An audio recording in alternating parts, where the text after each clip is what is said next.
Daily Broadside day 560. A couple days ago, I stopped in a fast food joint to have lunch.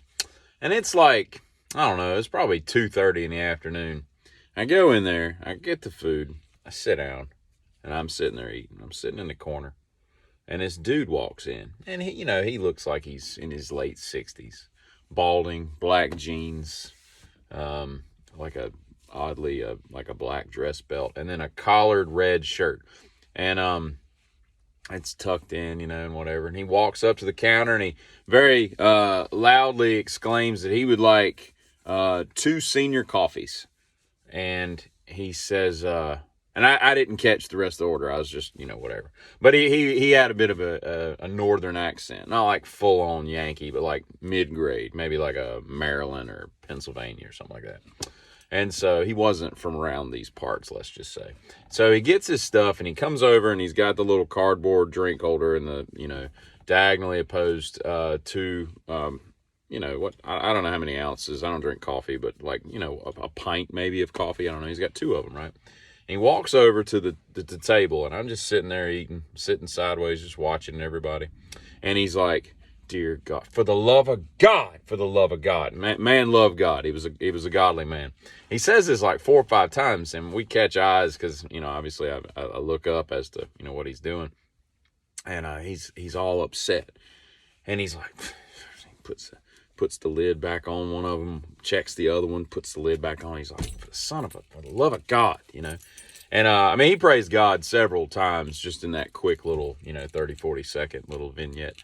And so he marches back up to the counter. And he's like, nobody's taking his order or whatever. There's people walking by, and then nobody's really. Finally, he gets somebody flagged down there, and he's like, these weren't made right. These don't have enough cream and sugar in them. I need 4 creams, 9 sugars in each, please. And he's nice about it. He's very, forceful, and he wants what he wants, but he's polite, and everything. He says please and thank you frequently, and the people are like, okay, all right, and then he's like, these aren't made right. Now I love conflict. I live for conflict. I love disturbances in the public. Anytime somebody's about to argue, I just perk up and I'm just, let's do this.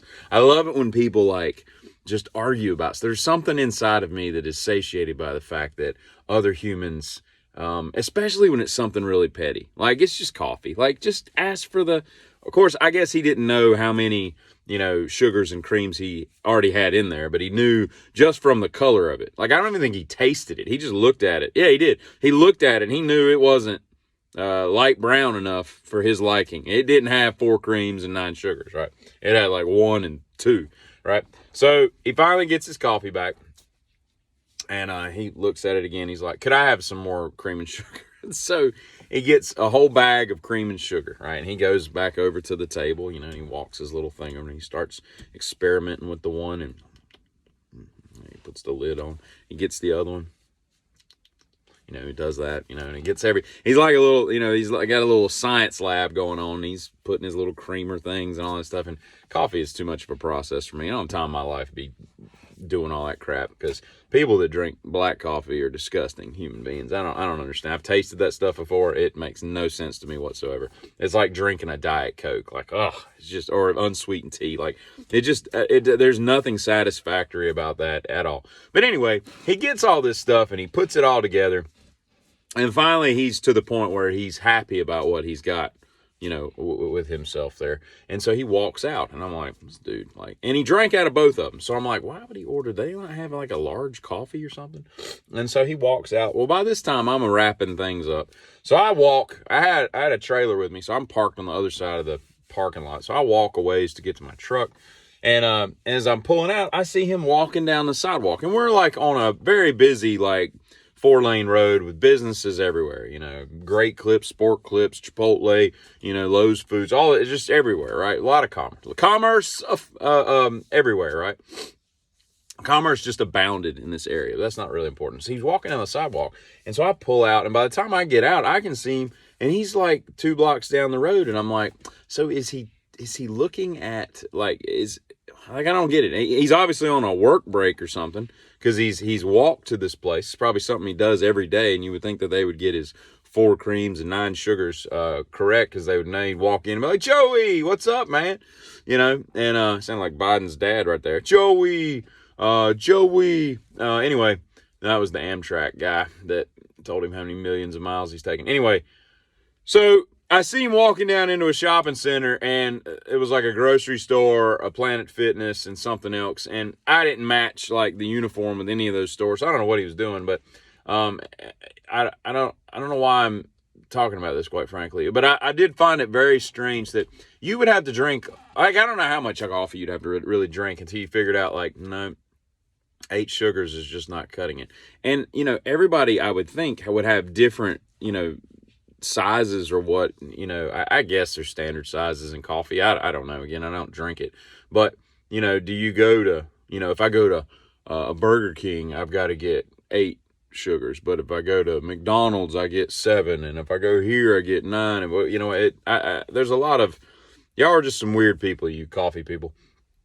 But I was totally entertained by that. And I was kind of let down that there wasn't more of an argument at the counter, you know, that these, but then what can you expect from people that, you know, can barely put a hamburger together? I mean, really, how hard is that job? It's the age-old thing. Like, you want $18.50 an hour or whatever the hell you want these days, and, you know, you literally can't get stupid things right. It's just crazy.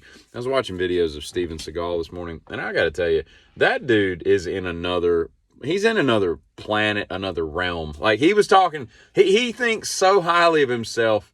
You know, he makes Trump look like a very humble man, you know, or O.J. Simpson. You know, that he brings like some of us egotistical people just back down to earth. He's crazy. He's so full of himself. But he's talking about his story, and he's like, he starts talking with kind of like a Asian accent, you know, because I think he thinks he's Asian. But he's like, how do you say in English? And I'm like, how do you say in English? That's your native tongue, you moron. Yeah, like that's such a weird thing. That would be like me saying that. How do you say tray table in English? Oh, tray table? Okay.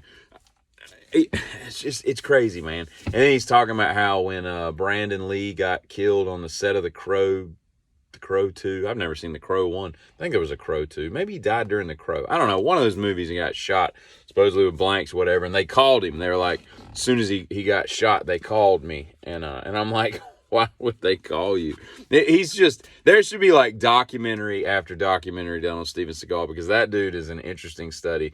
Him and his keto mess. So I still contend that I could fight him anywhere, anytime, name it. I know he's 6'4", but he's also like 78.